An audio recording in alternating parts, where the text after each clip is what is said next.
اللہم صلی علی سیدنا و مولانا محمد معدن الجود والکرم وآلہ وصحبہ وبارک وسلم۔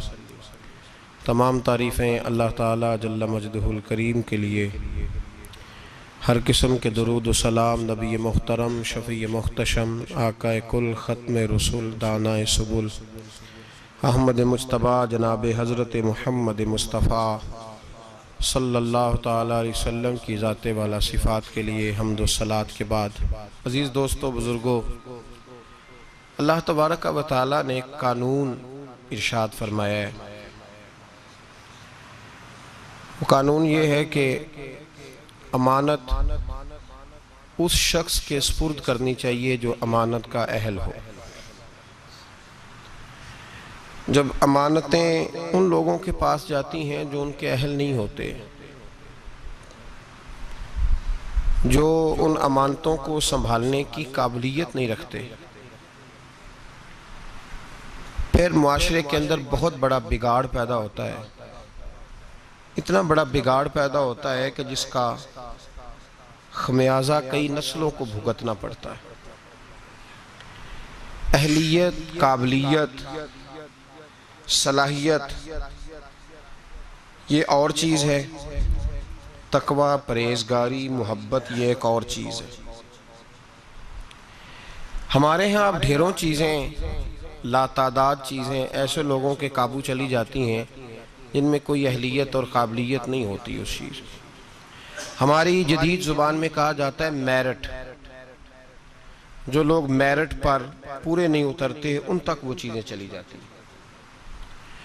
اللہ تبارک و تعالیٰ نے ایک نئے انداز میں ہر چیز کو بیان فرمایا ہے اور ہر حکم کا رنگ نرالا ہے قرآن پاک میں۔ تو یہاں بھی اللہ تعالیٰ نے فرمایا ان اللہ یأمرکم ان تؤدوا الامانات الی اہلہا، فرمایا بے شک اللہ تمہیں حکم دیتا ہے کہ امانتیں ان لوگوں کے سپرد کر دو جو ان کے اہل ہیں، جو ان کے اہل ہیں، قابلیت رکھتے ہیں، صلاحیت رکھتے ہیں۔ نبی پاک صلی اللہ تعالیٰ علیہ وسلم نے ارشاد فرمایا ہے کہ اگر کسی آدمی نے کسی ایسے شخص کو کسی جماعت کا سربراہ بنایا اور اسے خبر تھی کہ اس سے زیادہ قابل شخص اس جگہ موجود ہے، کو نہیں سمجھ آ رہی بات کی؟ غور کیجئے گا ذرا بات پر۔ ایسے شخص کو بنایا کہ جس کے مقابلے میں اچھا اور قابل آدمی موجود تھا، محبوب پاک علیہ السلام فرماتے ہیں اس نے مسلمانوں سے بھی خیانت کی، اس نے اللہ سے بھی خیانت کی اور اللہ کے رسول سے بھی خیانت کی صلی اللہ تعالیٰ علیہ وسلم۔ ایسے شخص کو بنا دیا کہ جس سے زیادہ اچھا آدمی وہاں موجود تھا۔ جب نااہل آدمی کے پاس کوئی چیز چلی جاتی ہے جو اس کا اہل نہیں ہوتا، جو میرٹ نہیں ہوتا، ہم بغیر میرٹ کے بہت سارے کام کرتے ہیں۔ او بھائی، کچن میں وہ شخص نہیں جا سکتا جس کا میرٹ نہ ہو، جس کو کھانا پکانے کا طریقہ نہ آتا ہو۔ کچن میں جاتا ہے، بولے نہیں تسی تے کھا لیں دے جنہی دے بھی پکی ہوگے۔ کچن میں وہ شخص نہیں جا سکتا جس کا میرٹ نہیں ہوتا، تو وہ بندہ گدی پہ کیسے چلا جاتا ہے پیر صاحب کی جس کا میرٹ نہیں؟ ممبر پہ کیسے آ جاتا ہے جس کا میرٹ ہی نہیں؟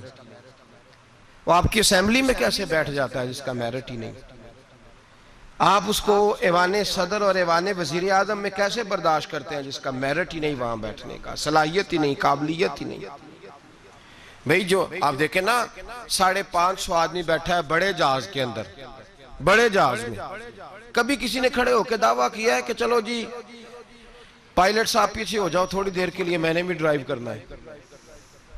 550 آدمی بیٹھے ہیں اور ضروری تو نہیں کہ سارے انگوٹھا چھاپ ہی ہوں، اس میں لیکچرار ہیں، عالم ہیں، فاضل ہیں، صوفی ہیں، انجینئر ہیں، ہر شعبے سے تعلق رکھنے والا آدمی ہے، لیکن کسی نے کبھی دعویٰ کیا اٹھ کے؟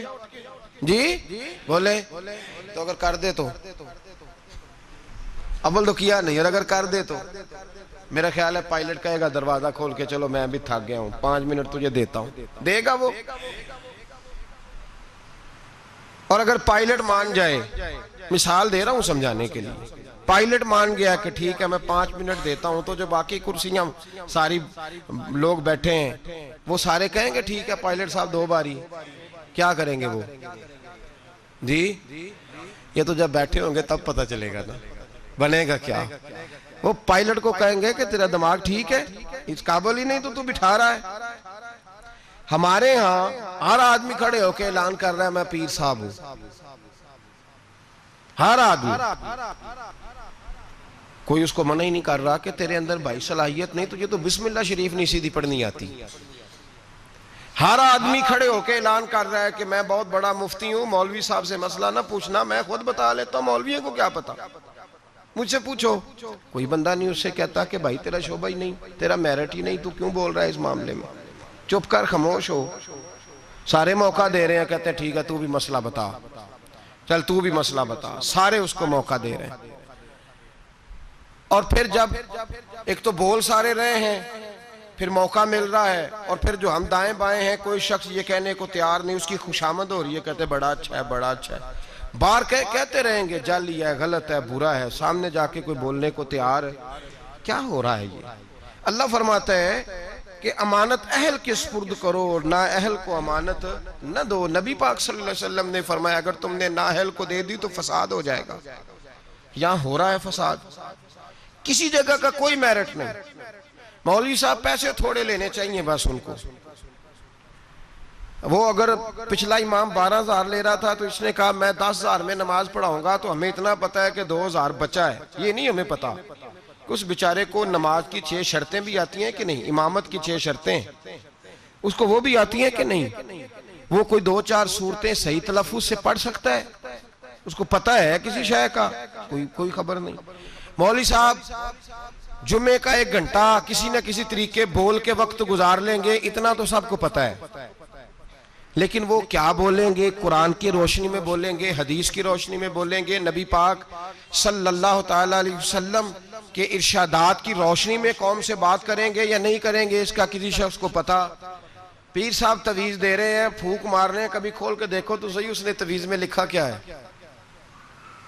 اس نے کیا لکھا ہے, وہ کیا کر رہا ہے, اس کا کوئی قوم بالکل نکل ہی گئی ہے اس کام سے.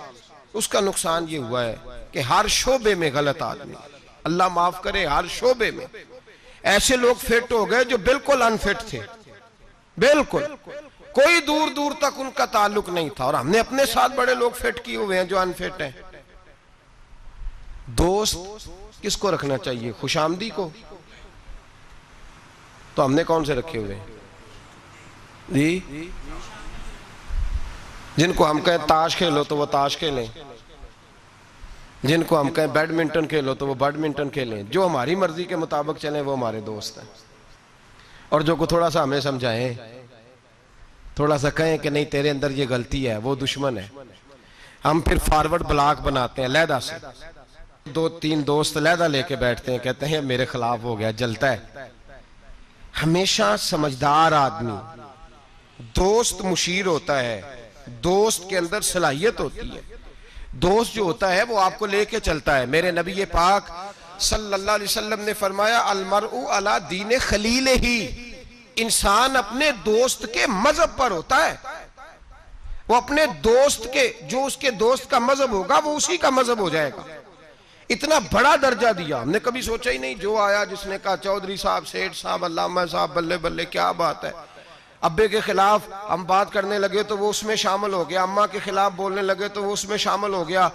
ہم نے یہ کبھی سوچا ہی نہیں کہ یہ تو ہمارا نقصان کر رہا ہے, یہ تو ہمیں بڑی دور لے کے جا رہا ہے, اس کا تو میرٹ ہی نہیں تھا میرا دوست بننے کا. انتخاب کر کے, سوچ سمجھ کے. ہر ایک سے دوستانہ ہو سکتا, ہر ایک سے دوستانہ ہو سکتا, کورے ورک کتاب نہیں ہوندے, پتھر دل گلاب نہیں ہوندے. بھلیا پہلوں سوچ کے لائیے پھر یارہ نال حساب نہیں ہوندے. غور کر, خیال تو کرنا. ملا رومی رحمت اللہ تعالی لکھا ہے کہ ایک آدمی کی بندر سے دوستی ہو گئی, بندر سے دوستی ہو گئی. خود آدمی تھا, دوستی کس سے لگا لی, بندر سے. جی بندر سے دوستی لگا لی. ہوا یہ کہ اس کی تفصیل بیان کی. حضرت رومی علیہ رحمہ فرماتے ہیں کہ بندر کو سانپ کاٹنے لگا تو اس نے اس کو بچایا تھا سانپ سے, تو بندر اس کا فرما بردار ہو گیا. یہ بندر کو کہتا درخت پہ چڑھ جا تو چڑھ جاتا, بیٹھ جا تو بیٹھ جاتا, اٹھ جا تو اٹھ جاتا. یہ لوگوں کے سامنے ڈنگے مارتا کہ دیکھو بندر بھی میرا فرما بردار ہے, کیونکہ فرما برداری سے غرض ہے میرٹ سے غرض نہیں، صلاحیت سے غرض وہ اس قابل بھی ہے میری دوستی کے کہ نہیں، اس سے کوئی غرض نہیں۔ مولا رومی کہتے ہیں کہ اس شخص کو سارے لوگوں نے سمجھایا کہ یہ تیری دوستی کے قابل نہیں، یہ جانور ہے، بندر کو چاہیے کسی بندر سے دوستی کرے، تو انسان ہے، کسی انسان سے یارانہ لگا، یہ تو بیچارہ اس قابل ہی نہیں کہ تیری دوستی کے معیار پہ پورا اتر سکے۔ اس نے کہا تم جلتے ہو، میری اصل میں بات مانتا ہے، تمہاری مانتا نہیں نا، تو تم جلتے ہو۔ میں نے دیکھا ہے بڑا بھائی چھوٹے کو منع کر رہا ہے، چھوٹا کہہ رہا ہے تمہیں کیا پتا، اماں ابا منع کر رہے ہو، کہتے ہیں نہیں آپ کو کیا خبر۔ مولا رومی رحمت اللہ تعالی علیہ فرماتے ہیں کہ وہ سو رہا تھا تو بندر اس کے منہ سے مکھیاں اڑا رہا تھا درخت کے نیچے، پاس کلاڑی رکھی ہوئی تھی، دو ایک مکھیاں ایسی تھی جو بڑا تنگ کر رہی تھی، اڑتی نہیں تھی، پہلے تو اڑاتا رہا، پھر جوش جذبات میں کلاڑی اٹھائی اور دے ماری سر پہ۔ جب سر پہ کلاڑی ماری، کس لیے؟ مکھی مارنے کے لیے، تو وہ دو حصوں میں تقسیم ہو گیا، قتل ہوا، شور ہوا کہ بندر نے مار دیا، بندر نے مار دیا، بندر نے مار دیا۔ تو ایک درویش گزر رہے تھے، وہ کہنے لگے اسے بندر نے نہیں مارا، اسے اس کی سوچ نے مار ڈالا ہے، اسے اس چیز نے مار ڈالا ہے کہ یہ سمجھا ہی نہیں کہ یہ میرے قابل نہیں۔ لوگ بندروں سے دوستی کر لیتے ہیں لیکن یہ نہیں سمجھتے کہ یہ لے ڈوبیں گے، یہ تباہ کر دیں گے، یہ وہاں تک لے جائیں گے جہاں سے واپسی کا رستہ ہی نہیں۔ اس لیے کہ بیوقوف دوست پیار بھی کرے نا تو اسے پیار کرنے کا طریقہ بھی، بولیے پیار کا طریقہ بھی، پیار بھی اچھے طریقے سے، محبت بھی اچھے اسلوب میں کرے گا تو کر سکے۔ ہم غلط لوگوں کو اپنا مشیر بناتے ہیں، میرٹ ہی نہیں ہمارا، ہم صرف یہ دیکھتے ہیں، بلکہ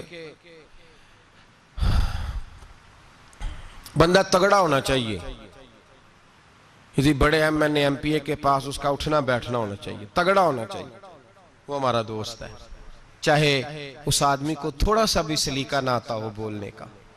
ہمارے ہاں رشتوں کا معیار کیا ہے؟ یہ میرے بھائی کی بیٹی ہے، بھائی کی بیٹی ہونا اور بات ہے، اور بیٹے کے قابل ہونا اور بات ہے۔ یہ میرے بھائی کا بیٹا ہے تو میں اب میرے بھائی میرے گھر آ گیا، بھائی بھائی کی محبت اپنی جگہ اور بچے کا بچی کے قابل ہونا یہ ایک علیحدہ معاملہ ہے۔ میں گیا تھا جی، بچی بڑی پیاری، بڑی خوبصورت، بڑی اچھی، بڑی مجھے وہ جو ہے نا وہ اچھی لگی، تعلیم یافتہ۔ ایک جملے میں ساری بات کہہ دوں گا، اگر آپ کی سمجھ میں آ گئی تب بھی ٹھیک ہے، نہ آئی تو تب بھی ٹھیک ہے، اور ایک جملے میں ساری بات کہہ دوں گا، بدصورت آدمی سے گزارا ہو جاتا ہے، بد اخلاق سے نہیں ہوتا۔ بس ایک جملے میں، وضاحت نہیں کروں گا، بدصورت سے گزارا ہو جاتا ہے، بد اخلاق سے یاد رکھ لیں۔ اب جو چیزیں ہم معاشرے میں ڈھونڈنے نکلے ان کا رنگ اور ہے، اور جن چیزوں کی ہمیں ضرورت ہے وہ چیزیں اور ہیں۔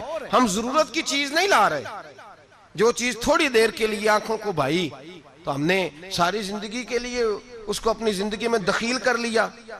میرے رسول پاک صلی اللہ تعالی علیہ وسلم نے فرمایا، لوگ مال دیکھ کے شادی کرتے ہیں، حسن دیکھ کے شادی کرتے ہیں، قبیلہ دیکھ کے شادی کرتے ہیں، میرے غلاموں تم سیرت، کردار، اخلاق اور دین دیکھ کے شادی کرنا۔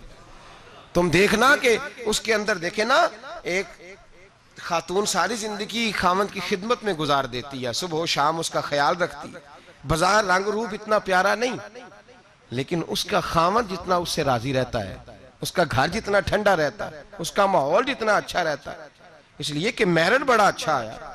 ہم لوگ جس چیز کو میرٹ بناتے ہیں وہ اصل میں میرٹ ہے ہی نہیں۔ یہی حال بچوں کے حوالے سے ہمارا ہے۔ بچی کا جب رشتہ دیکھنے جاتے ہیں تو سب سے پہلا سوال ہم کیا کرتے ہیں بچے کے بارے میں؟ جی ایک کردہ کی ہے جی، تو کردہ کی تو کی مراد ہوں کہندے تاج کھیڑ دا چونک چ بہ کے کی کردا ہے؟ کیا کرتا ہے؟ یہ لوٹ مار کرتا ہے، پیسے کماتا ہے، کتنے بے شمار کمائی ہے اس کی۔ بھئی بتاؤ تو صحیح، کرتا کیا سے مراد صرف پیسے کمانا ہی ہے یار؟ یہ تو لوگ چوری کر کے بھی کما لیتے ہیں، پیسے کمانا تو اتنا بڑا مسئلہ ہی نہیں رہا۔ جتنا بڑا دھوکے باز ہو اتنا بڑا مالدار ہوتا ہے اس زمانے میں۔ کرتا کیا ہے؟ پہلا سوال، اس کا ترجمہ کیا ہے ہماری زبان میں کہ پیسے کتنے کماتا ہے؟ بڑی اچھی سیلری ہے جی بچے کی، بچے کا اخلاق بھی پوچھو، اخلاق بھی پوچھو۔ ایک خاتون میرے پاس آئی تعویذ لینے، تو ضد کرنے لگی، گھر والوں سے کہنے لگی نہیں میرے ساتھ کوئی ہے تو نہیں، پر ان سے کہیں میری 2 منٹ میری داستان تو سن لیں۔ تو میں نے کہا بہن بتاؤ بات کیا ہے، اتنی رونے دھونے کی کیا بات ہے؟ اس نے کہا کہ مال دیکھ کے شادی کر دی میرے ابے نے، مال بڑا ہے، پر میں ایک دن بھی اپنے خاوند سے عزت نہیں کرا سکی، اس لیے کہ وہ شراب کے نشے میں دھوت گھر آتا ہے، ایک دن بھی۔ کہنے لگی مجھے بتائیں نا کہ جس عورت کو اس کا خاوند پانی پیے تو گالی دے کے آواز دے، روٹی کھانی ہو تو گالی سے آواز دے، اور اگر وہ میکے جانے کی بات کرے تو اس کی مری ہوئی ماں کو بھی گالیاں دے، اور اس کے سارے خاندان کو 24 گھنٹے، میرے گھر میں مال بڑا ہے، بڑے پیسے ہیں، لمبا چوڑا سرمایہ ہے، پر ایک دن بھی ایسا نہیں آیا کہ جس دن اس نے باوقار طریقے سے مجھے بلایا ہو۔ اور وہ کہتی ہے کہ مجھے کہتا ہے تیرے میکے میں بیٹھنے کو جگہ کوئی نہیں، جتنی دفعہ مجھے لے کے گیا ہے دروازے پہ اتار کے آ جاتا ہے، اور میں ٹیلی فون کرتی ہوں تو دروازے سے بٹھا کے لے جاتا۔ پیسے ہیں جو میرے ماں باپ نے شاید دیکھی تھی، وہ بہرحال سکھ ہے اس بچی کو اپنے گھر میں، آرام ہے۔ جو بندہ جاتا ہے پوچھتا ہے، میں نے کئی دفعہ یہ بات دہرائی، آج پھر دہراتا ہوں، حضرت علی کا تو اپنا مکان ہی کوئی نہیں تھا ظاہری طور پہ، کوئی کاروبار بتائے ان کا مدینے میں وہ کیا بزنس کرتے تھے، کس بنگلے میں رہتے تھے، کوئی بتائے؟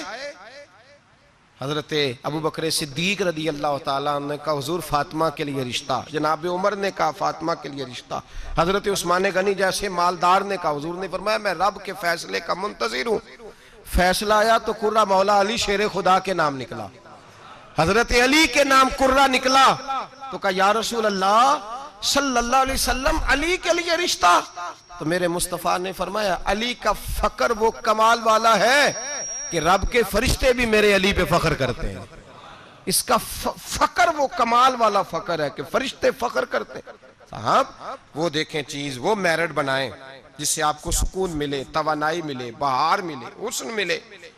ہم نے وہ چیز جس کا جو میرٹ نہیں تھا وہ بنا دیا ہے، اور میں کہہ چکا ہوں محبت اور ہوتی ہے اور میرٹ قابلیت اور ہوتی ہے، کسی سے پیار ہونا اور بات ہے، اور کسی کا اس جگہ کے لیے قابل ہونا یہ اور بات ہے۔ اولاد سے پیار ہوتا ہے کہ نہیں انسان کو؟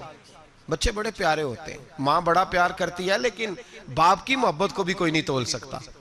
زندگیاں باپ ہی گزار دیتا ہے پردیس میں اولاد کے لیے، صبح سے شام تک دھوپ میں باپ ہی کھڑا ہوتا ہے اولاد کی خاطر، باپ جد و جہد کرتا ہے، زندگی جوانی دیتا ہے اولاد کو۔ خواجہ معین الدین اجمیری کے 14 بیٹے تھے، کتنے؟ سارے بولیے، نہیں بولے سارے، آپ سارے بولے، کتنے بیٹے تھے؟ تو کوئی ایک نام بتائیں کسی بیٹے کا، کتنے بیٹے تھے؟ ایک کا نام بتائیں، خلیفہ کا نام بتائیں۔ خواجہ قطب الدین بختیار کاکی، بیٹے کا کسی کو نہیں پتا، خلیفہ کو دنیا جانتی ہے، حضرت خواجہ قطب الدین یہ خلیفہ ہیں۔ ان کا نہیں دل کرتا تھا جاتی دفعہ پگڑی باندھ جاؤں بیٹے کو، بیٹا مسجد میں بھی تو رہنا، آستانے پہ بھی تو رہنا، مدرسہ بھی تیرا، ہر شے تیری، لیکن بیٹے کو دستار باندھ کے انہوں نے محبت نہیں دیکھی، معیار دیکھا۔ بڑے بڑے مرکز تباہ ہو گئے، نااہل بچے بیٹھ گئے، نااہل۔ کوئی عالم، کوئی صوفی، کوئی اچھا آدمی اگر کام کرنا چاہتا ہے اسے نئے سرے سے بنانی پڑتی ہے آج شاید، نئے سرے سے۔ اور ہمارے ہاں تو سیاست اس قدر بری ہو گئی ہے کہ لوگ یہ نہیں دیکھتے کہ معیار کیا ہے، یہ نہیں دیکھتے کہ میرٹ کیا ہے، کہتے ہیں نہیں یار یہ ہمارے بڑوں کا ادارہ ہے، ہم نے یہیں جانا ہے، وہاں کون بیٹھا ہے خدا جانے۔ لوگ مخالفت کرتے ہیں شدت کے ساتھ۔ ہم نے کبھی یہ سوچا ہی نہیں کہ حضرت خواجہ معین الدین اجمیری کے 14 بیٹے، اور کسی جگہ نہیں لکھا کہ ان کا بیٹا دیندار نہیں تھا، پرہیزگار نہیں تھا، لیکن کسی نے کہا کہ حضور آپ کا فیض، آپ کا رنگ دیکھنا ہو تو کہاں ملے گا؟ فرمایا دلی میں قطب الدین بختیار کاکی رہتا ہے، ہر شے میں نے اسے دے دی ہے، وہاں جاؤ۔ اور اس میرٹ کا حال کیا تھا خواجہ قطب صاحب کا؟ خواجہ قطب الدین بختیار کاکی پھر اتنے بڑے صوفی ہوئے کہ دلی کا بادشاہ بھی مرید ہو گیا، وہ بھی آپ کے قدموں میں بیٹھ گیا۔ اور ایسے نہیں مرید ہوا، ایسے نہیں مرید ہوا کہ وہ اپنے ٹائم پہ شراب بھی پی لیتا ہے معاذ اللہ، اور پیر صاحب کو گاڑی میں بٹھا کے لاہور کا چکر بھی لگوا دیتا ہے، یہ کوئی اس طرح کا مرید نہیں ہوا۔ مرید ہوا تو دیندار ہوا، ان کے نقش قدم پہ چلا۔ ہمارے ہاں زمانے میں لوگوں نے پیر بھی رکھے ہوتے ہیں اور بدماش بھی رکھے ہوتے ہیں، دونوں چیزیں۔ وہ جمعے والے دن پیر صاحب کو سلوٹ کر لیتے ہیں، ہفتے والے دن کسی ایم پی اے گنڈے کے ڈیرے پہ بھی جا کے بیٹھ جاتے ہیں، سارا کچھ ہی رکھا ہوا ہے ہم نے، معاذ اللہ۔ یہ کیسا انداز، جو درویشوں کے ڈیرے پہ آئے پھر بدل گئے، پھر ان کے اندر کوئی کسی قسم کی غیر شرعی حرکت نہ رہی۔ حضرت خواجہ قطب الدین بختیار کاکی کا مرید تھا تو کس طرح کا مرید تھا؟ خواجہ قطب صاحب نے انتقال کے وقت وصیت فرمائی تھی، فرمایا میرا جنازہ وہ پڑھائے کہ جس نے جب توبہ کی تو پھر دوبارہ اس کی نظر سوائے اپنی بیوی کے کسی اور بیوی پہ بری نظر گئی ہی نہیں، نظر بھی نہیں گئی، باقی چیزیں تو دور رہی۔ اور دوسری، جب سے توبہ کی پھر اس کے حلق سے دوبارہ حرام کا لقمہ نہ اترا ہو۔ اور پھر تیسری بات، جب سے توبہ کی فرض نمازیں تو اپنی جگہ رہیں، اس نے کبھی تہجد بھی نہ چھوڑی ہو، وہ میرا جنازہ پڑھائے۔ جب خواجہ صاحب یہ اعلان کر رہے تھے نا تو آپ کا ایک مرید تھا، اس کے پاس ایک دنیا دار بیٹھا تھا، کہنے لگا بابے نے بڑا ہی اعلان کر دیا ہے، میرٹ کو بڑا ہی رکھ دیا ہے۔ چلو ٹھیک ہے، بات ان کی صحیح ہے، درویش ہے، پر اتنا بڑا میرٹ ہی رکھ دیا۔ تو وہ درویش نے اس دنیا دار کا ہاتھ پکڑ کے جھنجھوڑا، فرمایا چپ کر، میرا پیر جو بات کرتا ہے سوچ سمجھ کے کرتا ہے، اگر انہوں نے یہ بات کیا تو انہوں نے ایسا بندہ کوئی تیار بھی کیا ہوگا انشاءاللہ، اگر کہہ رہے ہیں تو ان کی تیاری بھی انشاءاللہ ان کی تیاری بھی ہوگی، انہوں نے تیار بھی کیا ہوگا، ایسا فرد نکلے گا۔ خواجہ قطب الدین کا انتقال ہوا، جنازے کی چارپائی رکھی ہے، اعلان ہوا جس میں 3 خوبیاں باہر آ جائیں۔ بڑے بڑے صوفی گردنیں جھکا کے کھڑے رہے۔ 5ویں سب سے دلی کا بادشاہ نکل کے آیا، باہر نکلا، ہانپتا کامتا روتا، کہنے لگا اگر میرے شیخ کا اعلان نہ ہوتا تو میں اپنا ظاہر نہ کرتا۔ مسلمانوں، جس کا میں جنازہ پڑھانے آیا ہوں اس نے اتنا رنگ میرے اندر بھرا ہے، اتنا رنگ بھرا ہے کہ جب سے توبہ کی ہے پھر غیر محرم کا کبھی دماغ میں خیال بھی نہیں آیا، اور جب سے توبہ کی ہے پھر بادشاہ نے کھجور کی چھال کی ٹوپیاں بنا بنا کے بیچی ہے، ان ٹوپیوں کی روٹی کھائی ہے، انہی کا کپڑا پہنا ہے، کبھی مال خزانہ کا ایک لقمہ گھر میں داخل نہیں ہونے دیا۔ اور فرمایا اگر میرے شیخ نے اعلان کیا ہے تو بتا رہا ہوں کہ پہلے دن جب میں قطب الدین کے ہاتھ میں ہاتھ دینے آیا تھا تو تہجد کا وعدہ لیا تھا، 30 سال گزر گئے، جب تہجد کا وقت آتا ہے تو عرش کا مالک مجھے خود ہی بیداری عطا فرما دیتا ہے، اور میں نے چھوڑی نہیں۔ بھائی میرٹ بنایا ان لوگوں نے اہل لوگوں تک باتیں پہنچائی، حال ہی کوئی نہیں، یا حشر ہی کوئی نہیں، جو جس کے من میں آتا ہے وہ کرتا جاتا ہے۔ حضرت سیدنا خواجہ قطب الدین بختیار کاکی کی بھی اولاد تھی، لوگوں نے پوچھا حضور آپ کے بعد کدھر جائیں؟ فرمایا پاک پتن میں فرید الدین کو بٹھا دیا ہے میں نے، وہاں بٹھا دیا ہے، یہاں تو نسل در نسل سجادگی چلی آ رہی، ایک کے بعد دوسرا، دوسرے کے بعد تیسرا، تیسرے کے بعد چوتھا، صاحبزادے ہی صاحبزادے، باقی بار کچھ ہے ہی نہیں۔ کہا میں نے بٹھا دیا ہے فرید الدین مسعود گنج شکر کو۔ بابا فرید کے بچے بڑے زبردست لوگ ہوئے، حضرت موج دریا ایک بڑے کمال صوفی تھے، لیکن اگر کوئی آ کے بابا فرید صاحب سے پوچھتا کہ حضور آپ کے بعد دیکھنا ہو تو کسے دیکھیں، تو فرمایا دلی میں نظام الدین محبوب الہی بیٹھا رہتا ہے، اس کے پاس جانا۔ ان لوگوں نے یہ نہیں دیکھا کہ اولاد سے پیار ہے تو اب جو جہاں بیٹھنے کا اہل نہیں اسے بٹھا دیا جائے۔ حضرت ابو بکر صدیق رضی اللہ تعالیٰ عنہ کے صاحبزادے سارے صحابی ہیں، مجاہد ہیں، نبی پاک کے دین کے غازی ہیں، لیکن حضرت ابو بکر جاتی دفعہ بیٹا نہیں بٹھا کے گئے، کس کو بٹھایا؟ نام لیں آپ کو ثواب ہوگا، ان کا بھی نام لینا سیکھ جائیں، چلے اللہ خیر کرے گا، اللہ کرے ان کے نام لینے سے نا حضرت عمر کے نام سے تو حرارت پیدا ہوتی ہے روح میں۔ دوسرا حضرت ابو بکر کس کو بنا گئے؟ ان کے بیٹے کا پتہ کیا حال ہے؟ حضرت عمر کے بیٹے کو نبی پاک صلی اللہ علیہ وسلم نے فرمایا عمر تیرا بیٹا نیک آدمی ہے، راجل صالح، تیرا بیٹا، اور مفتی تھے جناب عبداللہ ابن عمر، مدینے کے لوگوں نے فتویٰ لینا ہوتا تھا تو عبداللہ ابن عمر سے لیتے تھے، لیکن حضرت عمر جاتی دفعہ بیٹے کو بنا کے بولی یہ بیٹے کو بنایا، فرمایا 6 بندے ہیں کسی کو خلیفہ چن لینا۔ کن کو چنا گیا؟ حضرت عثمان غنی کی اولاد بھی تھی، بلوانیوں نے حملہ کیا، پورا موقع ملا، انہیں پتا تھا شہید کر دیا جاؤں گا، ہر شے سامنے تھی، انہیں کہا گیا قائم مقام کا اعلان کریں، فرمایا جو 2 نہیں کر کے گئے تیسرا کیسے کرے؟ مجلس شورا ہی بنائے گی، مولا کائنات شیر خدا علی المرتضیٰ ان کے بعد آئے، امت مسلمہ میں بغیر میرٹ کے اگر آیا تو صرف یزید آیا، وہ بغیر میرٹ کے آیا. حضرت سیدنا امیر معاویہ رضی اللہ تعالیٰ عنہ کی نشست پر، اس منبر پر جس منبر پر حضرت جناب ابو بکر صدیق، فاروق اعظم، مولا علی، عثمان غنی بیٹھا کرتے تھے، اس منبر پر جب ایسا شخص بٹھایا گیا جو اہل نہیں تھا، جس کا میرٹ نہیں تھا، جس کا بنتا نہیں تھا آنا، جو اس امانت کا اہل نہیں تھا، جب امت کے اندر انتشار آیا اور وہ شخص بیٹھا جو اہل نہیں تھا، تو پھر نقصان یہ ہوا کہ امام حسین جیسے لوگوں کی گردنیں کاٹ کے نیزے پہ لٹکا دی گئی. یہ میرٹ نہ ہونے کا نقصان یہ ہوا کہ رسول اللہ کا خاندان کاٹا گیا. پھر حضرت زینب روئیں اس نااہلی کی وجہ سے. پھر میرے مصطفیٰ کا گھرانہ تڑپا اور حضرت امام زین العابدین نے کربلا کے میدان میں کھڑے ہو کے جو آواز دی تو مدینے تک صحابہ کی چیخیں نکلی، یا رحمت للعالمین ادرکنی زین العابدین. پھر اتنا نقصان ہوا امت کا، اتنا جس کا خمیازہ آج تک امت مسلمہ بھگت رہی ہے. نااہلوں کو سپورٹ کرنے والی قوم یاد رکھے، اور اپنے گھر کی چار دیواری سے لے کر اعلان حکومت تک ہر نااہل آدمی کو محبت کی بنیاد پر آگے لگانے والے لوگ یاد رکھیں کہ نااہلوں کا خمیازہ بڑا سخت ہوتا ہے، بڑی دور تک بھگتنا پڑتا ہے. نااہلی کی حد ہے. 14 اگست منائی نا مسلمانوں نے، کیسے؟ آپ یقین کریں مجھے مجبوراً جانا تھا گجرانوالہ، مجبوری تھی میری، تو میں چلا گیا، ورنہ میں ایسے ایونٹس پہ گھر سے نہیں نکلتا. تو گجرانوالہ سے ہمارے شہر تک کا سفر، وہ جو گجرانوالہ کا چھوٹا سا حصہ تھا نا، وہ 1.5-2 گھنٹے لے گیا. یہ قوم ہے، یہ ٹریننگ ہے. اس کی وجہ پتہ کیا ہے؟ جن نااہلوں کو آپ نے سربراہ بنایا ہوا ہے نا، ان کی ٹریننگ ہی ناچ گانا ہے، ان کی ٹریننگ ہی ہمارے لیے سڑکوں پہ رہنا ہے، شور شرابہ ہے، ریلیاں ہیں. یوں وہ کام قوم کر رہی ہے. ابھی تھوڑے 2 مہینے پہلے ترکی کے صدر نے یوم تشکر منایا ہے، پڑھا آپ نے اخباروں میں؟ طیب اردگان جس سال فوج نے بغاوت کر دی تو قوم کو کچھ دیا تھا نا، فوجی آ گئے.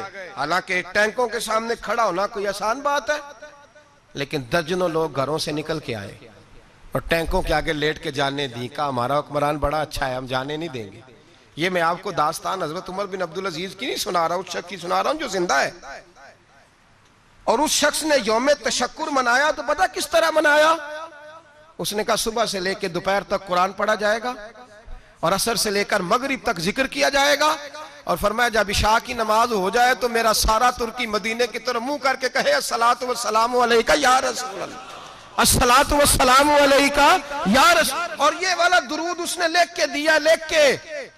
پہلے تو میں ان سے پوچھتا ہوں جو کہتے ہیں یہ درود پڑھنا کفر ہے، ترکی تو ہو گیا نا کافر سارا ہی، تو معاذ اللہ نکل گئے، تمہارے فتوے کی زد میں آ گئے. الصلاۃ والسلام علیکہ یا رسول اللہ. اس نے کہا یہ یوم تشکر ہے.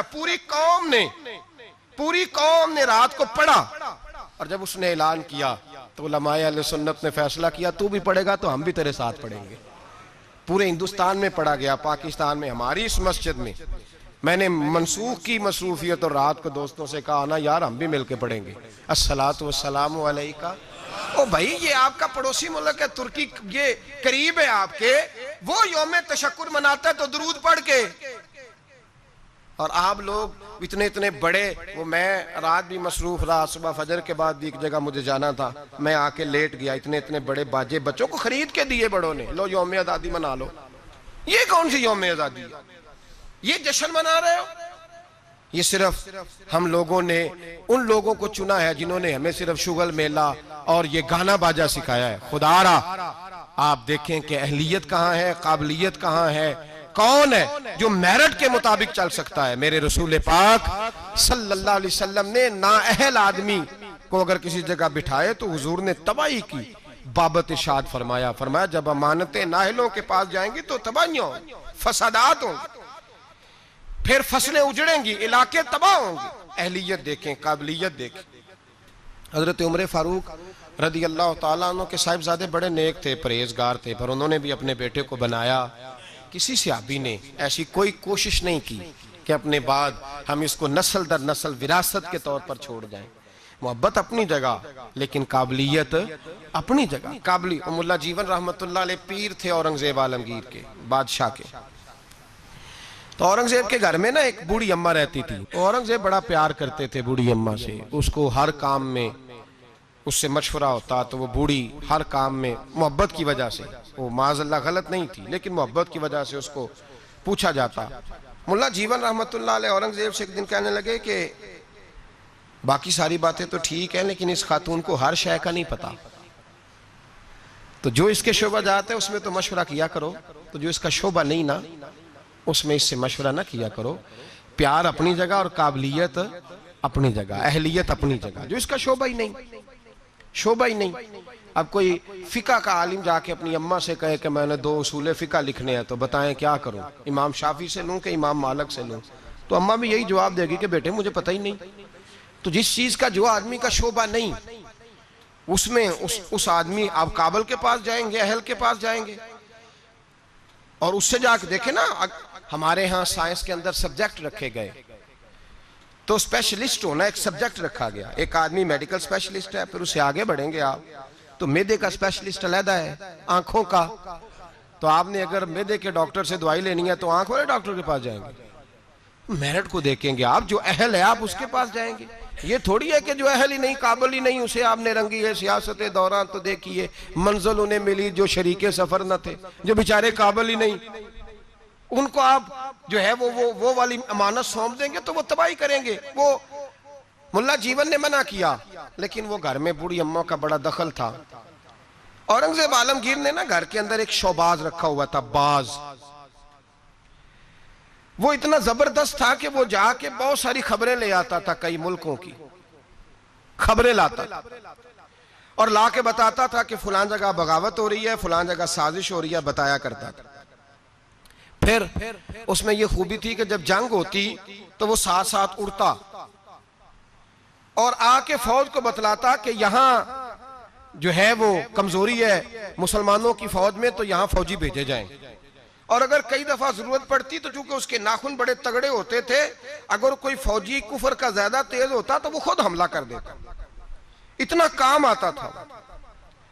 بوڑھی اماں چونکہ پیار بڑا کرتی تھی، محبت میں ایک دن اس کو دیکھا باز کو کہ بادشاہ کا باز ہے تو کہنے لگی ادھر آنا میرے پاس. اب اس کا دخل تھا ہر کام میں تو اس نے محبت کی. کہنے لگی دیکھ تیرے پر کتنے بڑے ہو گئے، کسی نے کبھی سوچا ہی نہیں. اس نے کینچی پکڑی اور اس کے پڑ کاٹ ڈالے. پھر اس نے کہا تیرے ناخن دیکھ کتنے بڑے ہیں، کسی نے کبھی سوچا ہی نہیں. اس نے محبت میں اس کے ناخن بھی کاٹ دیے. تھوڑے ہی دنوں کے بعد خبر آئی کہ فلان جگہ ہندو مرہٹوں نے سازش شروع کی ہے تو بادشاہ نے کہا بلاؤ اس کو جائے. جب اس کے سامنے کھڑا کیا گیا تو بادشاہ کی چیخ ہی نکل گئی، ہائے میرا وفادار، ہوا کیا؟ تو ملا جیون کہنے لگے کچھ بھی نہیں ہوا، تم نے نااہل سے محبت کی تو اس کی تمہیں سزا ملی ہے. تمہیں کہا تھا کہ اس کو شعبہ بانٹ کے دو، اس کو ضرور رکھو ہر چیز میں، لیکن اس کو بتایا جاتا، سمجھایا جاتا. اگر اماں باہر جاتی تو اسے پتا ہوتا کہ اس کے جو ناخن ہیں یہ جنگ کے کام آتے ہیں، اس کے جو پر ہیں یہ اڑنے کے کام آتے ہیں. بادشاہ تڑپ کے رویا لیکن اب کوئی حل ہو سکتا. اب بات آگے نکل گئی. جب آپ میرٹ کے خلاف چلیں گے، آپ ایسی جگہ پہ جائیں گے، ایسی جگہ جہاں جو آدمی اس کا اہل ہی نہیں تو وہ تباہی کرے گا.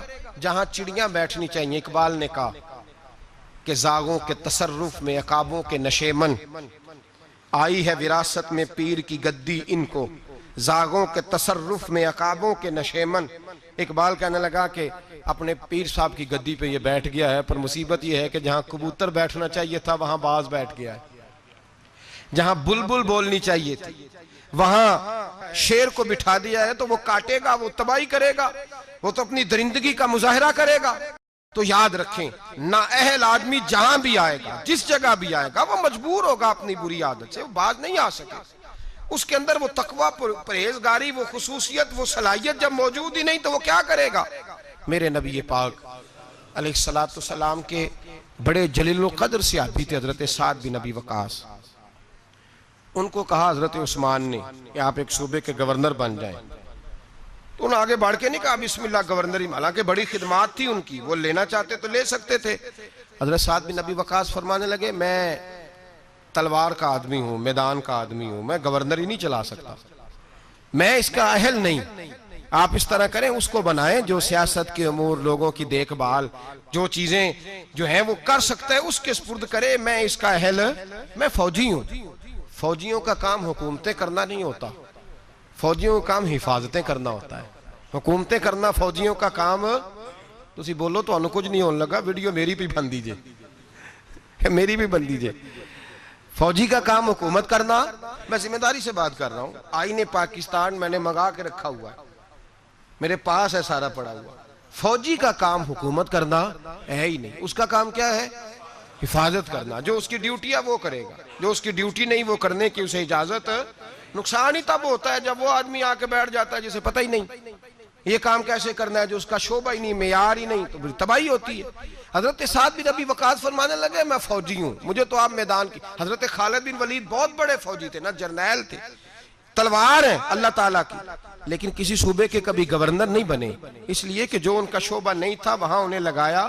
حضرت سلمان فارسی رضی اللہ تعالیٰ عنہ سرداروں کے بیٹے، گھر کے اندر ساری چیزیں دیکھیں، بڑا کچھ غور کیا، ہر چیز کو سمجھتے تھے، جناب عمر نے انہیں گورنر بنایا۔ حضرت ابو ہریرہ میں بڑی زبردست صلاحیت تھی، حافظہ بڑا مضبوط تھا، محنت کے بڑے قائل تھے، اپنے اندر جد و جہد رکھتے تھے، شوق تھا، ان کو گورنر بنایا گیا۔ جو آدمی جس چیز کا اہل تھا، اور ایک تاریخ کا ایسا حوالہ دوں گا شاید اس موضوع پر یہ آخری بات ہو، حضرت سیدنا ابو ذر غفاری رضی اللہ تعالی، جاگ کے سنیے، جاگ کے، اور اس پہلو پہ غور کیجئے گا ذرا۔ حضرت سیدنا ابو ذر غفاری، حضور نے فرمایا یہ میری امت کا زاہد ہے، یہ زاہد آدمی، اس کا دنیا داری سے کوئی تعلق نہیں، یہ چھوڑ بیٹھا ہے۔ حضرت ابو ذر غفاری آئے اور حضور کے سامنے کھڑے ہوئے اور بہت سارے صوبوں کی حالت زار بیان کرنے لگے۔ یا رسول اللہ صلی اللہ علیہ وسلم، اس صوبے کی بھی بڑی خستہ حالت ہے، اس صوبے کی بھی، اس صوبے کی حالت زار بیان کر کے کہنے لگے حضور مجھے گورنر بنائیں، میں حالات صحیح کر دوں گا۔ حضور نے فرمایا ابو ذر تو نیک آدمی ہے، تیرے اندر بڑی خوبی ہے، پر گورنری بہت بڑی امانت ہے اور تو کمزور ہے، تو گورنری کی اہلیت نہیں رکھتا، تو گورنری کی قابلیت نہیں رکھتا، وہ تیرے والا شعبہ نہیں۔ اور یہاں حضرت ابو ذر غفاری نے ضد نہیں کی، کہنے لگے خدایا تیرا شکر ہے، تو نے ہمیں ایسا محبوب عطا فرمایا ہے صلی اللہ تعالی علیہ۔ فرمایا یہ خوبی تیرے اندر، تو گورنری نہیں کر سکتا، یہ تیرے والا کام نہیں۔ تو بھائی یاد رکھیں، امانت جب نااہل کے پاس جائے گی، جب اس آدمی کے پاس جائے گی جو اس کا اہل ہی نہیں۔ ہمارے اسکولوں میں ڈھیروں ٹیچر ایسے بھرتی ہیں جن کو پڑھانا نہیں آتا، ڈھیروں ٹیچر ہیں۔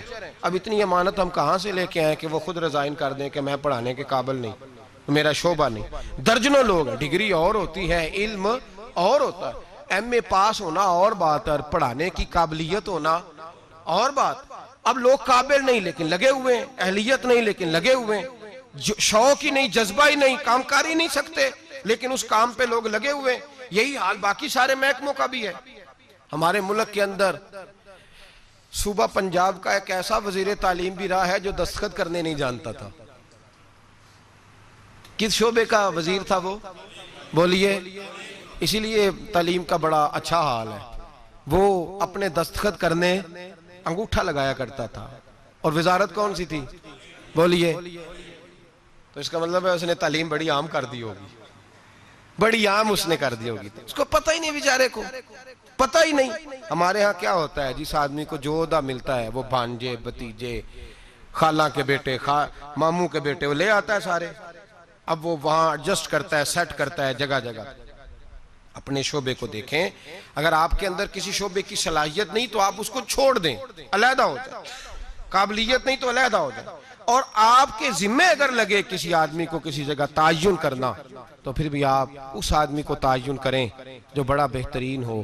حضرت ابو بکر صدیق رضی اللہ تعالیٰ عنہ وصال ہو رہا ہے، شدید بیمار ہے، بڑے شدید، اور اتنی سخت حالت ہے کہ مدینے میں نئے سرے سے لوگ کہتے ہیں اندھیرا چھایا، نئے سرے سے۔ ایک وہ رات تھی جب حضور نے وصال کیا، اور ایک آج رات ہے جب ابو بکر کے وصال کا وقت ہے۔ حضرت ابو بکر صدیق کے پاس درجنوں لوگ گئے، آپ کے بعد کیا ہوگا؟ جناب صدیق اکبر نے فرمایا عمر کو بلاؤ، عمر کو۔ حضرت فاروق اعظم تشریف لائے تو جناب ابو بکر صدیق نے صحابہ کے مجمع پہ نظر ڈالی اور ایک تاریخی جملہ کہا، تاریخی جملہ.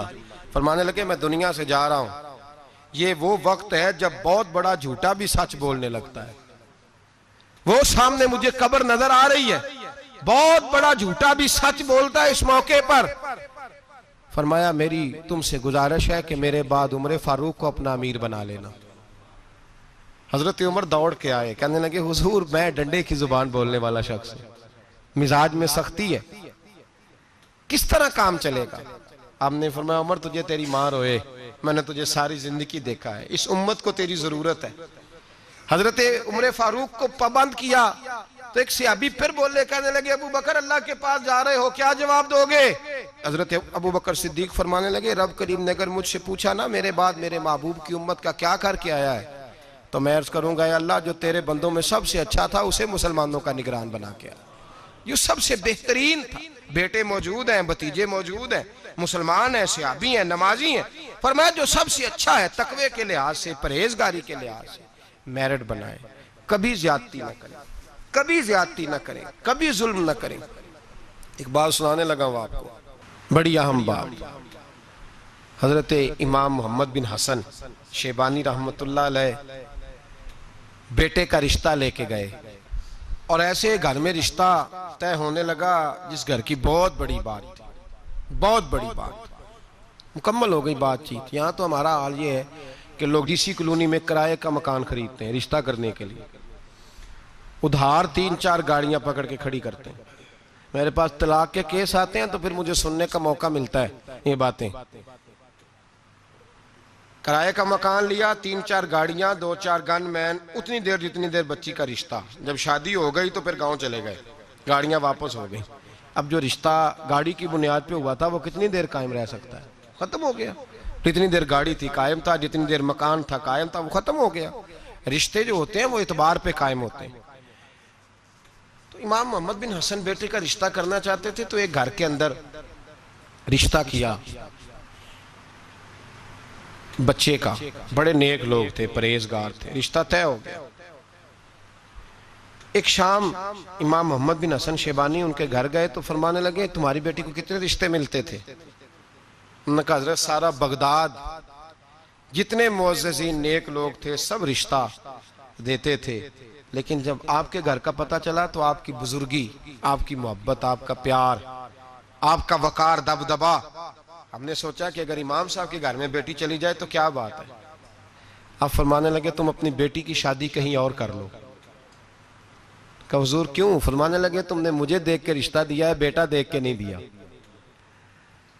تو میں تو بوڑھا آدمی ہوں، کسی وقت بھی دنیا سے چلا جاؤں گا، اس نے تو بچی نے تو وہاں وقت گزارنا ہے. کہ حضور ہمیں قبول ہے. فرمایا نہیں، میرے بیٹے میں خامی ہے، تم اس کا رشتہ کہیں اور کر لو. کا وجہ؟ فرمایا تم کر لو، تمہیں کہا نا. کہ حضرت بتائیے تو صحیح. فرمایا میرے بیٹے میں خامی یہ ہے اسے نیند بڑی آتی ہے تو عشاء سے پہلے سو جاتا ہے، وہ نماز نہیں پڑھتا، سو جاتا ہے، 4 پڑھتا ہے، عشاء رہ جاتی ہے. تو کہا حضور کوئی بات نہیں، پھر بھی ہم تیار ہیں. تو امام محمد بن حسن کہنے لگے پھر میرا تمہیں مشورہ ہے کہ جو آدمی عشاء کی نماز نہ پڑھے اس سے بیٹی نہیں بیانی چاہیے. کہا حضور کیوں؟ فرمانے لگے جو رب کے فرض کی حفاظت نہیں کر سکتا تمہاری بیٹی کی حفاظت کیسے کرے گا؟ اللہ کے فرض کی حفاظت نہیں کر سکتا، وہ نماز نہیں پڑھتا سو جاتا ہے تو بیٹی کو تکلیف ہوگی تو کیسے محافظ بنے گا؟ لہذا وہاں رشتہ نہ کرنا میرے بیٹے کے ساتھ.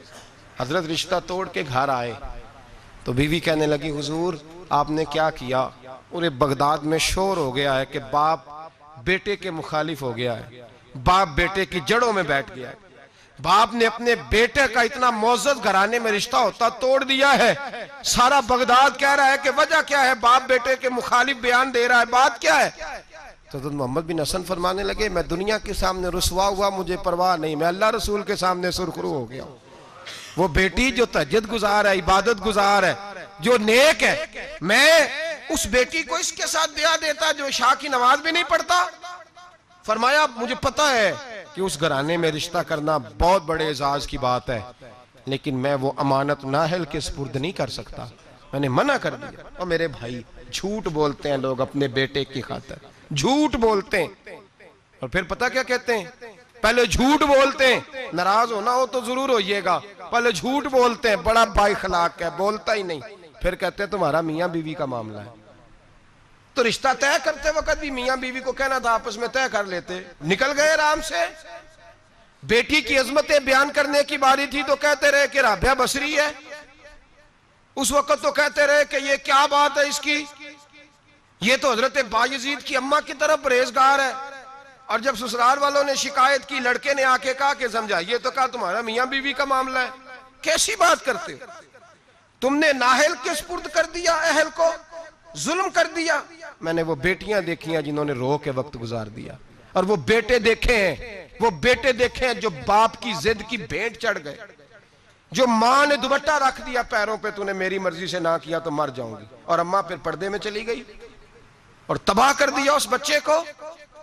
ہم یہ سوچتے ہی نہیں کہ میرٹ نہیں، اہلیت نہیں، قابلیت نہیں، اور یہ ظلم جو ہم گھر میں شروع کرتے ہیں، یہی ظلم ہم نے اینڈ سیاست تک کیا۔ پھر یہ دیکھا کہ محلے کا چودھری میرے گھر آ گیا، یہ دیکھا ہی نہیں کہ قوم کے لٹیرے کو سربراہ بنانے لگا ہے۔ یہ صرف اتنا دیکھا کہ 2-4 بڑے بڑے لوگ میرے گھر آ گئے، یہ دیکھا ہی نہیں کہ ڈاکو، چور، ظالم، خائن اور سارے کھرے چوری کے جس کے گھر جاتے ہیں اسی کو نگرانے والا مان لیا۔ یہ دیکھا ہی نہیں، سوچا ہی نہیں، یہ کبھی خیال ہی نہیں کیا کہ کس کے حمایتی بننے لگے، کبھی خیال ہی نہیں آیا ہمیں۔ سفارش بہت بڑی ذمہ داری ہوتی ہے، ہم جس کی مرضی کر دیتے ہیں، جس کے حق میں مرضی بول لیتے ہیں، جو مرضی ہم سوچ لیتے ہیں۔ میرے نبی پاک صلی اللہ علیہ وسلم نے معیار کی بات فرمائی، معیار کی۔ اسلام مقدار کا تو قائل ہی نہیں، اسلام تو معیار کا قائل ہے۔ مقدار کیا ہوتی ہے؟ زیادہ ہونا کو بات ہے، معیاری ہونا بات ہے، معیاری۔ میرے رسول پاک صلی اللہ تعالی علیہ وآلہ وسلم، آج یہ بھی ایک مجمع ہے نا جی، وہ پیر صاحب کے مرید بڑے ہیں، اس پارٹی کے ممبر بڑے ہیں، اور آپ کے ملک میں نظریاتی لوگ تو ویسے ہی ختم ہو گئے، نظریاتی لوگ ختم ہو گئے۔ اب تو جس پارٹی میں رش زیادہ ہوتا ہے سارے ایم پی ایم میں نے ادھر ہی چلے جاتے ہیں۔ یہ نظریاتی نہیں ہوتے، یہ رش کے لوگ ہوتے ہیں۔ یہ کل رش کا ہی ہو، ملا رومی رحمت اللہ تعالیٰ علیہ آپ فرماتے ہیں ایک درویش گزر رہے تھے، تو وہ کھانا کھا رہے تھے، منہ میں لقمہ تھا، تو بوٹی کھا کے باقی ہڈی پھینکی تو کتا ان کے پیچھے لگ گیا۔ بڑا پیارا، بڑا خوبصورت تھا، بڑا معیاری تھا، تو حضرت نے روڑا مار کے پیچھے بھگا دیا۔ آپ کے ساتھ خادم تک کہنے لگے حضور اتنا پیارا کتا ہے اور آپ کے پیچھے لگا تھا تو آپ کے بچے خوش ہوتے، گھر جاتا تو مجھے بڑا پیارا لگا ہے۔ آپ فرمانے لگے مفت میں پیچھے لگتا تو وفادار تھا، یہ تو ہڈی دیکھ کے پیچھے لگا ہے، مجھ سے کوئی اچھی ہڈی ڈالے گا تو اس کے پیچھے لگ جائے گا، تو مجھے وفادار کی ضرورت ہے، ہڈی والے کی ضرورت نہیں ہے۔ فرمایا کسی اور کے پیچھے لگ جائے گا، کیا ضرورت پڑی ہے اس کو پیچھے لگانے۔ یہاں نظریاتی لوگ تو ختم ہو گئے، وہاں رش زیادہ ہے، اور اب ایک اور لوگ سوال پوچھتے، کہتے وہ اتنے بندے جا رہے ہیں سارے غلط ہیں، فلانی جماعت میں اتنے بندے زیادہ لوگ ادھر ہیں تو سارے غلط ہیں۔ بھئی کافر آج بھی زیادہ ہے دنیا میں، کفر آج بھی زیادہ ہے، اگر تعداد پہ جاؤ گے تو کیا پھر اکثریت کو صداقت کی دلیل قرار دے دو گے؟ میں نے ایک دفعہ حاجی صادق صاحب رحمۃ اللہ علیہ سے کہا، میں نے کہا حضور ہمارے پاس تو تھوڑے تھوڑے لوگ ہیں، تو باقی اتنے لمبے چوڑے آستانے اور یہ وہ، تو آپ کی آواز کون سنے گا؟ تو وہ لوگ مرعوب نہیں ہوا کرتے تھے، ان پہ روب نہیں چڑھا کرتا تھا، وہ روب ڈالا کرتے تھے، روب لینے کے قائل نہیں تھے۔ کہنے لگے چھل بے لیا، بندے 313 ہی بڑے نے پر انہیں جان آتے رکھی ہونی چاہیے، 313 ہی بتھیرے نے پر جان ہاتھ پہ ہتھیلی پہ جان رکھی بھی ہو، 313 ہی کافی ہیں۔ زیادہ لوگوں کی ضرورت سچے ہونے چاہیے، کھرے ہونے چاہیے۔ جب آیا نا ابو جہل کا جاسوس بدر کی رات، دیکھ کے گیا کہ 313 ان میں بھی بچے، بوڑھے، کمزور، تو ابو جہل سے جا کے کہنے لگا 313 ہیں، ان میں بھی کچھ بچے ہیں، بوڑھے ہیں، کمزور ہیں۔ تو ابو جہل بڑا کھل کھلا کے ہنسا، کہنے لگا جنگ کرنے کی ضرورت نہیں، ان کو سب کو صبح باندھو گھوڑوں کی پشتوں پہ، اونٹوں کی پشتوں پہ، تو ان کو مکے لے چلتے ہیں، وہاں جا کے ان کے ساتھ کریں گے کیا کرنا ہے، نہ ان کے پاس اسلحہ ہے، نہ گھوڑے ہیں، نہ تلواریں، نہ زر ہیں۔ تو وہ جاسوس کہنے لگا ٹھہر جا، پوری بات تو سن لے، تو نے ابھی فیصلہ کر دیا مقدمے کا، ان کا میرٹ تو سن، اہلیت تو سن، قابلیت تو سن، وہ جہاد کرنے ہیں تو ان کی قابلیت بھی تو دیکھ۔ یہاں کبھی صدام حسین کا جرنیل بک جاتا ہے، کبھی افغانستان کے 2-4 لوگ بک جاتے ہیں، کبھی کسی ملک کے بکتے ہیں، یہ اندر سے بکتے ہیں تو کافر کو موقع ملتا ہے۔ یہ اندر سے نہ بکیں تو مسلمان کے تو نام میں ہی بڑی قوت ہے. اس کے تو خالی نام کے اندر اللہ نے بڑا جاہ و جلال رکھا ہے. وہ جاسوس ابھی کافر ہے.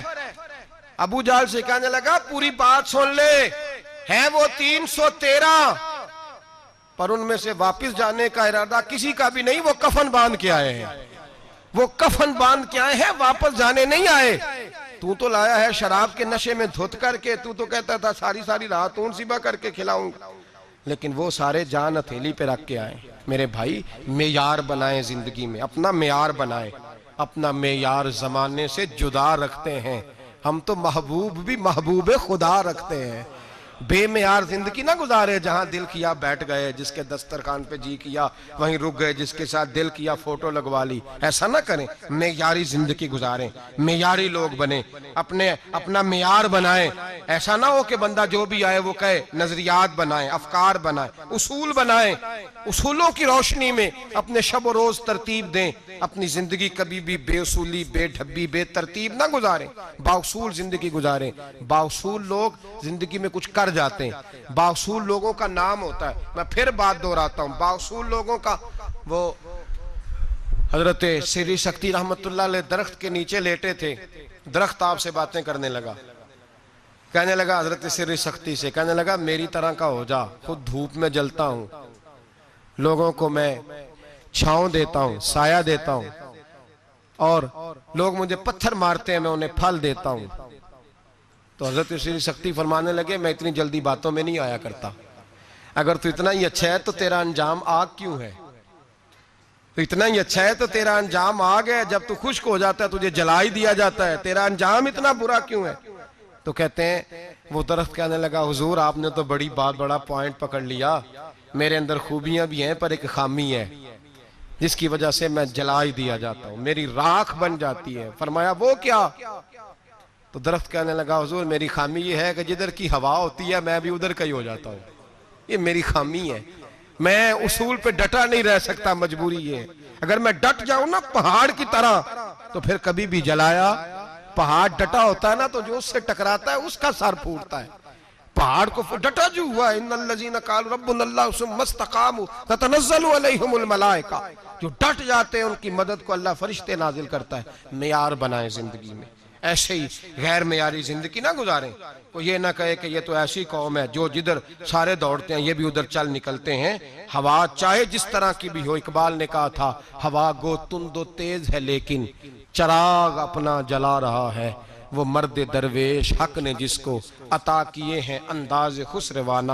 فرمایا جس کو اللہ نے انداز دیے ہے وہ اپنا چراغ جلاتا ہے, اپنا جینا جیتا ہے. کبھی نا اہل بنے, نہ کبھی خلاف میرٹ کسی شخص کی سپورٹ کریں. ہر جگہ وہ اپنے بچے کے رشتے سے لے کر قومی مسائل تک اہلیت کو ضرور پیش نظر رکھیں. جو چیز جہاں کی ہو, بھائی دیکھیں نا, دیکھیں ایک چابی بناتا ہے تالا بنانے والا, لیکن اگر وہ چابی اس کے قابل نہیں تو اس سے تالا کھول سکتا. ایسی چابی تو نہ بنے جو ہر تالے کوئی لگ جائے. اس کو تو کہتے ہیں اس کو اتار دو, یہ فری ہو گیا ہے, کام ختم ہو گیا. معیار بنائیں زندگی میں, معیاری زندگی گزاریں. اللہ سمجھنے کی توفیق عطا فرمائے.